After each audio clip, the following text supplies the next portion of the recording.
শরীরে এখনো তেজ বেশি তো এই জন্য এত গরম গরম কথা। তোমার তেজ একটু কমায়া দেই বলে দিছে, জিন্দান খানায় নিয়ে বন্দি করো, খানা দানা বন্ধ, একটা দানা খাইতেও দিবা না আর এক ফোঁটা পানিও পান করতে দিবা না। ডাক্তারকে বলে রাখছে নারী পরীক্ষা করতে থাকবি, যখন দেখবি যে একেবারে শেষ মুহূর্ত, এখন খাবার দাবার না দিলে আর বাঁচবে না, ওই সময়ে নিয়ে খাবার দিবি।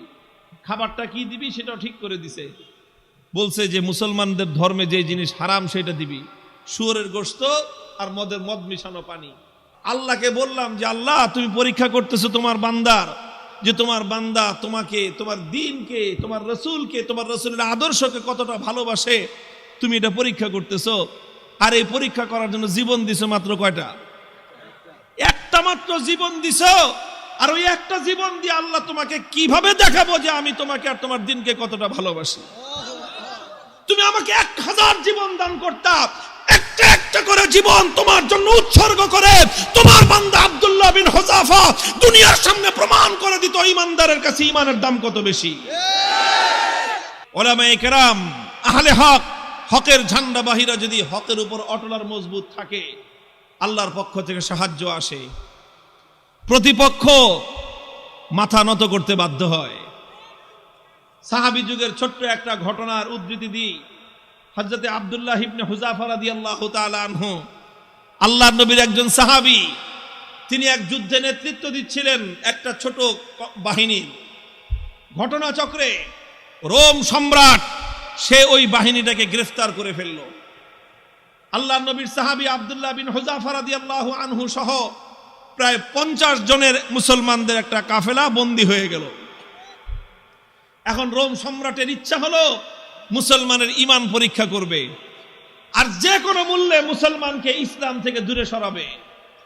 এই জন্য প্রথমে আব্দুল্লাহ বিন হুযাফাকে ডেকে নিয়ে অফার দিল, অফার, লোভ দেখাইলো, বলল তুমি ইসলাম গ্রহণ করো, বিশাল অপ্রতিরোধ্য বিশাল সাম্রাজ্য, পৃথিবীর সুপার পাওয়ার রোম সাম্রাজ্যে তোমাকে বিশাল বড় ক্ষমতাবান পদ দিয়ে দিব, মন্ত্রিত্ব দিয়ে দিব, আর আর তোমাকে আমার মেয়ে বিয়ে দিয়ে দিব। পরবর্তীতে তুমি রাজবংশের নিয়ম অনুযায়ী দেখা যাবে তুমি সম্রাটও হয়ে যেতে পারো, বিশাল এলাকার দায়িত্ব তোমাকে এখনই দিয়ে দিব, কিন্তু শর্ত হলো তোমাকে তোমার ধর্ম এবং আদর্শ ছাড়তে হবে। এই কথা যখন বলেছে, আব্দুল্লাহ ইবনে হুযাফা রাদিয়াল্লাহু আনহু রাগে ক্ষোভে অগ্নিশর্মা হয়ে, কোন কোন বর্ণনার মধ্যে এসেছে রোম সম্রাটের দরবারে দাঁড়িয়ে রোমান সম্রাটকে তিনি লক্ষ্য করে বলেছেন, ইয়া কালবার রোম, হে রোমের কুকুর। রোমের সম্রাট যখন তাকে ধর্ম ত্যাগের, ইসলাম ত্যাগের পরামর্শ দিয়েছে, তখন তিনি রোম সম্রাটের রাজ দরবারে দাঁড়িয়ে সম্রাট বলে নয়, রোমের কুকুর বলে সম্বোধন করে বলেছেন, মুসলমানের ঈমান এত কম দামি জিনিস না। সম্রাট মনে করলো শরীরে এখনো তেজ বেশি তো এই জন্য এত গরম গরম কথা। এত গরম গরম কথা, তোমার তেজ একটু কমায়া দেই বলে দিছে, জিন্দান খানায় নিয়ে বন্দি করো, খানা দানা বন্ধ, একটা দানা খাইতেও দিবা না আর এক ফোঁটা পানিও পান করতে দিবা না। ডাক্তারকে বলে রাখছে নারী পরীক্ষা করতে থাকবি, যখন দেখবি যে একেবারে শেষ মুহূর্ত, এখন খাবার দাবার না দিলে আর বাঁচবে না, ওই সময়ে নিয়ে খাবার দিবি। খাবারটা কি দিবি সেটাও ঠিক করে দিছে, বলছে যে মুসলমানদের ধর্মে যে জিনিস হারাম সেটা দিবি, শুয়োরের গোশত আর মদ মিশানো পানি। ঠিক তাই হয়েছে। আব্দুল্লাহ বিন হুযাফা সহ না খেতে খেতে যখন মরণাপন্ন প্রায়, তখন একেবারে জীবন বাঁচানোর জন্য তাদেরকে খাবার দেওয়া হয়েছে। খাবার কি? শুয়োরের গোশত আর মদ মিশানো পানি। আব্দুল্লাহ বিন হুযাফা রাদিয়াল্লাহু আনহু চিন্তা করলেন, শরীয়তের মাসলা অনুযায়ী এই পরিবেশে জীবন বাঁচানোর জন্য সামান্য পরিমাণ শুয়োরের গোশত খাওয়া জায়েজ, জীবন বাঁচানোর জন্য। এটা তো আছে, ইল্লা ফামানিস্তুররা ফি মাখমাসাতিন গায়রা মুতাজানিফিল লিইসমিন ফাইন্নাল্লাহা গফুরুর রহিম। একজন মানুষ যদি এমন হয়ে যায় যে কোনো হালাল খাদ্য নাই, হারাম খাদ্য ছাড়া হালাল কোনো খাদ্য নাই, এখন না খেলে জীবন বাঁচবে না, সেই সময়ে জীবন বাঁচানোর জন্য সামান্য পরিমাণ হারাম খাদ্য গ্রহণ করা কি, এটা হলো মাসলা। কিন্তু উনি চিন্তা করলেন এখন তো শুধু হালাল হারামের প্রশ্ন না, এখন প্রশ্ন হলো মুসলমানের ঈমানের আত্মমর্যাদা বোধের প্রশ্ন। আজকে যদি আমি হারাম খাবার খাই তাহলে রোম সম্রাট বলবে দেখছি মুসলমানের ইমানের শক্তি কত দূর। এই সময় মাসলা ভিন্ন। এরকম পরিস্থিতি যদি কারো হয় তাহলে মাসলা ভিন্ন। খাবার খাওয়া হালাল জীবন বাঁচানোর জন্য, এটা যেরকম মাসলা, আর কেউ যদি হারাম খাবার না খেয়ে মৃত্যুকে আলিঙ্গন করে নেয় তাহলে সেই মৃত্যু হলো আফজালুস শাহাদা, সর্বশ্রেষ্ঠ শহীদি মরণ। আব্দুল্লাহ বিন হুযাফা চিন্তা করলেন এখন মাসলা দুইটা আছে, একটা হলো ফাঁক ফোকরের রাস্তা, আমি এখন হারাম খেয়ে জীবন বাঁচাতে পারি, আর একটা মাসলা কি, আমি যদি আমার জীবনকে উৎসর্গ করে দেই আমার একজনের জীবন যাবে কিন্তু কিয়ামত পর্যন্তের জন্য রোম সম্রাটের দরবারে ইসলামের ঝান্ডা সমুন্নত হয়ে যাবে। সম্রাট বলবে যে মুসলমানের ইমান বাপরে বাপ, জীবন যেতে পারে কিন্তু মুসলমান ইসলামের গৌরব ভুলুণ্ঠিত হতে দেয় না। তিনি খান নাই, লাথি মারছেন একটা, এক লাথিতে সমস্ত শুয়োরের গোশত আর মদের পাত্রগুলো ভেঙ্গে চূর্ণ বিচূর্ণ হয়ে গেছে। এখন সম্রাট ডাক্তারের কয় কিরে তুই না কইলি জীবন বলে বাঁচবে না, তেজ দিকে এখন অত। ডাক্তার কয় আমাদের ডাক্তারি মতে তো এত তেজ থাকার কথা না, এটা তো ডাক্তারি মতের তেজ না, এটা তো ইমানি তেজ। এই তেজ এটা শরীরের তেজ না, এটা রুহের তেজ। এটা শরীরের শক্তি নয়, এটা আত্মার শক্তি। যে ইমানদার আল্লাহর ইমান, আল্লাহর উপর আস্থা এবং ভরসাকে দুনিয়াদারদের সামনে মাথা উঁচু করে দাঁড় করাবার চেষ্টা করে, আল্লাহ পাক তার আত্মার মধ্যে অফুরন্ত শক্তি দান করেন। আব্দুল্লাহ বিন হুযাফা যখন এটা করলেন, এবার রোম সম্রাট বলে যে দুইবার খেললাম, দোনো খেলায় হারছি। দুইবার হলো না? প্রথমবার লোভ দিছে, জিতছে না হারছে? দ্বিতীয়বার খাওয়ান দাওয়ান বন্ধ করে টাইট দিছে, জিতছে না হারছে? এবার কয় ফাইনাল খেলা, খেলা হবে। কি খেলা? ফাইনাল খেলা হবে। কার সাথে?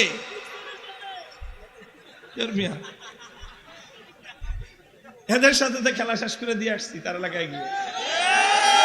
ওখানে কোনো খেলা নাই, এখানে তো অফার করেছি আসো, আমাদের দুয়ার সবার জন্য উন্মুক্ত, বন্ধুত্বের হাত প্রসার করে দিয়েছি আমরা। তোমরা ভুল করতে পারো, আমাদের দায়িত্ব হলো তোমাদের ভুল শুধরে দেয়া।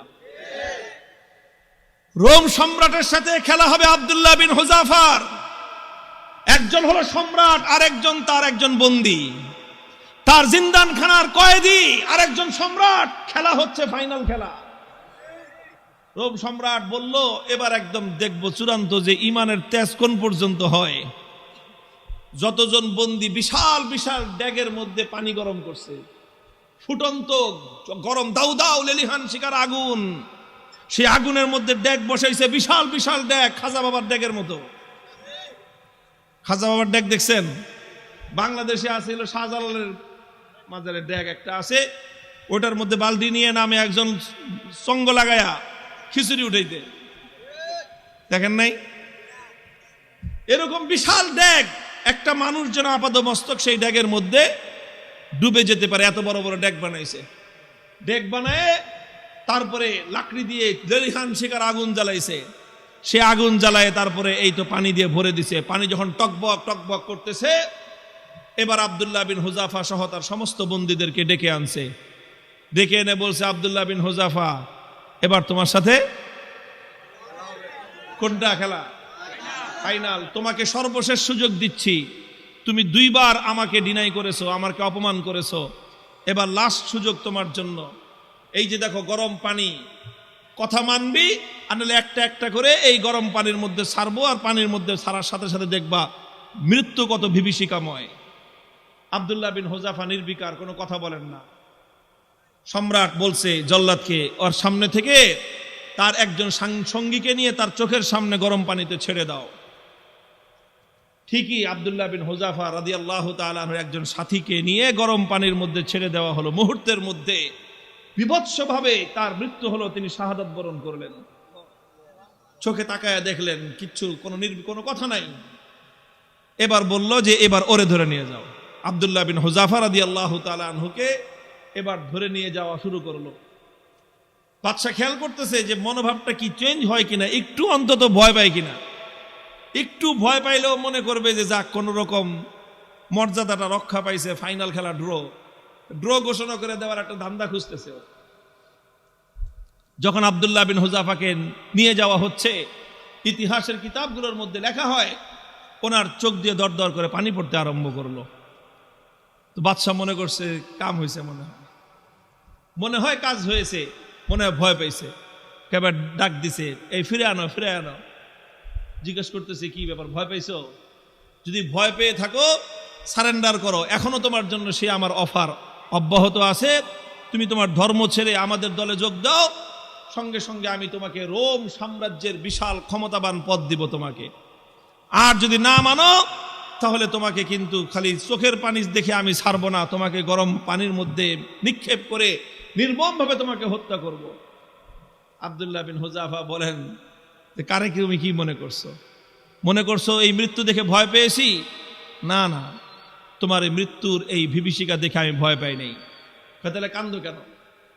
পরে কান্দি, চোখের আমারে পানি, হে রোম সম্রাট, তোমাকে দেখাবার জন্য নয়, আমার চোখের অশ্রু তো দুনিয়ার কোন মানুষকে দেখাবার জন্য নয়, আমি আমার জীবন সায়ান্নে মৃত্যুর মুখোমুখি দাঁড়িয়ে আমার রব্বুল আলামিনকে দেখানোর জন্য দুফোঁটা তপ্ত অশ্রুর নজরানা তার কদমে পেশ করলাম। আল্লাহকে বললাম যে আল্লাহ, তুমি পরীক্ষা করতেছো তোমার বান্দার, যে তোমার বান্দা তোমাকে, তোমার দ্বীনকে, তোমার রাসূলকে, তোমার রাসূলের আদর্শকে কতটা ভালোবাসে, তুমি এটা পরীক্ষা করতেছো। আর এই পরীক্ষা করার জন্য জীবন দিছো মাত্র কয়টা? একটা মাত্র জীবন দিছো। আর ওই একটা জীবন দিয়ে আল্লাহ তোমাকে কিভাবে দেখাবো যে আমি তোমাকে আর তোমার দ্বীনকে কতটা ভালোবাসি? তুমি আমাকে 1000 জীবন দান করতা, একটা একটা করে জীবন তোমার জন্য উৎসর্গ করে তোমার বান্দা আব্দুল্লাহ বিন হুযাফা দুনিয়ার সামনে প্রমাণ করে দিত ঈমানদারের কাছে ঈমানের দাম কত বেশি। তো এই জন্য কান্দি বেটা, আহাম্মক জানি কথাটা। তুই মনে করছিস যে মুসলমান জীবনের মায়ায় কান্দে? আরে মুসলমান তো বিশ্বাস করে যে যতদিন বেঁচে আছি ততদিন কষ্টে আছি, আল্লাহর জন্য জীবন দিব আর জান্নাতে যাব। কি বলেন? সন্দেহ আছে? আল্লাহর জন্য জীবন দেওয়ার মধ্যে আর জান্নাতের মধ্যখানে কোনো দূরত্ব নাই, কোনো দূরত্ব নাই। তুমি জীবন দিবা আল্লাহর জন্য আর জান্নাতে যাবা। তাহলে ভয় কারে দেখাও মিয়া? আমার কাছে একটা জিনিসই আমার বুঝে আসছে যে বেটা, তোমরা যদি বাতিলের উপর থেকে নমনীয় না হতে পারো, আমি হকের উপর থেকে নমনীয় কোন দুঃখে হব? হযরত ওমরের থিওরি ছিল যে আলাইসা কাতলাহুম ফিন্নার ওয়া কাতলানা ফিল জান্নাহ। হযরত ওমর রাগে ক্ষোভে হুজুর সাল্লাল্লাহু আলাইহি ওয়াসাল্লাম এসে বলতেছে যে হুজুর, আচ্ছা কোন তো থিওরিটা এটা কিনা যে বেঈমানরা মরলে জাহান্নামে যাবে, ঈমানদাররা মরলে জান্নাতে যাবে, কথা ঠিক আছে না হুজুর? হযরত ওমর যখন এই কথা কয়, হুজুর কয় তোমার কথাটা তো ঠিকই আছে, যে ওরা মরলে জাহান্নাম, আমরা মরলে জান্নাত। কয় হুজুর তাইলে আবার 3 নম্বর কথা কি? ফালামা নুতি হাযিহি দানিয়াতা ফি দীনিনা। বেঈমান যদি নমনীয় না হতে পারে, মরলে জাহান্নামে যাবে, তাহলে আমি মরলে জান্নাতে যাব, আমি নমনীয় হব কেন?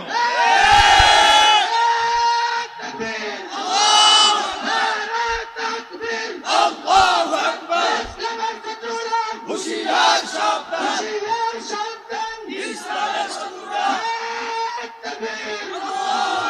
আরে বেঈমানরা যদি বাতিলের পথ ছাড়তে না পারে, ঈমানদাররা হকের পথ ছাড়বে কেন? কথার মধ্যে কোনো ভেজাল আছে? হিসাব কিতাব তো ক্লিয়ার, কথা তো পরিষ্কার এখানেই, যে এখানে নমনীয় তো তোমাকে হতে হবে, আমি কেন নমনীয় হব? যেখানে তুমি বাতিলের উপর, আমি হকের উপর, তুমি বদ্দীনের উপর, আমি দ্বীনের উপর, তুমি কোরআনের বিপক্ষে, আমি যখন কোরআনের পক্ষে, নমনীয় তোমাকেই হতে হবে, আমার নমনীয় হওয়ার কোনো স্কোপ নাই। হযরত আব্দুল্লাহ বিন হুযাফা রাদিয়াল্লাহু তাআলা আনহু যখন এই কথা বললেন, সে আরে বেটা জীবন তো একটা আছে দেখে একটা দিতেছি, জীবনে 1000টা থাকলে 1000টা দিয়ে প্রমাণ করতাম যে ইসলাম এবং ঈমানের দাম কত। এই কথা যখন বলছে তখন বাদশাহ কয় যে এটা তো মানুষ না, মানুষ কি এরকম হয় নাকি? আরে মৃত্যুর মুখোমুখি দাঁড়িয়ে মৃত্যুকে আলিঙ্গন করার জন্য পাগল। কয় জীবন একটা আছে দেখে একটা দিতেছি, 1000টা থাকলে 1000টা দিতাম। এখন তো ওর দিলের মধ্যে ভয় ঢুকে গেছে, আল্লাহ পাক রব্বুল আলামিনের পক্ষ থেকে সাহায্য আর নুসরত আসা শুরু হয়ে গেছে। আল্লাহ পাক বাতিলের অন্তরের মধ্যে ভয় এবং ভীতির সঞ্চার করে দিয়েছেন। এখন বাদশাহ মনে করা শুরু করছে যে এটা মানুষ না, এটা অন্য কিছু, এটা অন্য কিছু হবে। এখন ওরে যদি আমি শাস্তি দেই, মারি, তাহলে আমি নির্বংশ হয়ে যাব, এরকম একটা ভয় ওর মনের মধ্যে আসছে। এখন চিন্তা করতেছে, এখন ছাইরা দে মা, ভিক্ষা চাই না, এই অবস্থা হয়েছে। এখন সে রাস্তা খুঁজতেছে যে কেমনে এখন এর থেকে বাইচা আসা যায়। এখন যদি আব্দুল্লাহ বিন হুযাফাকে এমনি মুক্তি দিয়ে দেয়, নিজের মান মর্যাদা যা আছে, প্রেস্টিজ সব বেলুনের মতো ফুটো হয়ে যাবে। এখন বলে যে ঠিক আছে, ঠিক আছে, তোমার কিচ্ছু করা লাগবে না, ইমান ছাড়া লাগবে না, ইসলাম ছাড়া লাগবে না, কোনো কিছু করা লাগবে না, তুমি শুধু একটা কাজ করো, আমার কপালের মধ্যে একটা চুমা দিয়ে দাও, তোমাকে ছেড়ে দিব।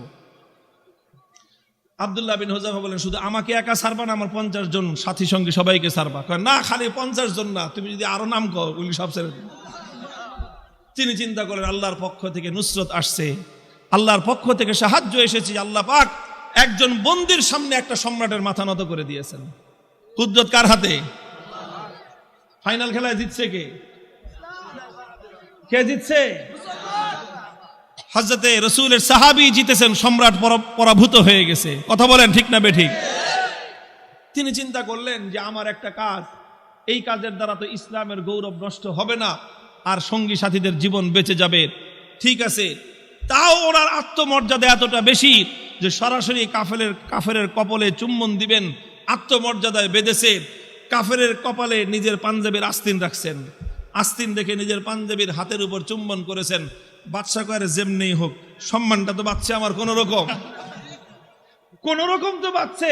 আমি খালি বলতে পারুম যে না না না, আমি হারি নাই, হুযাফার সাথে আমার একটা মিউচুয়াল আন্ডারস্ট্যান্ডিং হয়েছে, সেইভাবে কাম হয়েছে।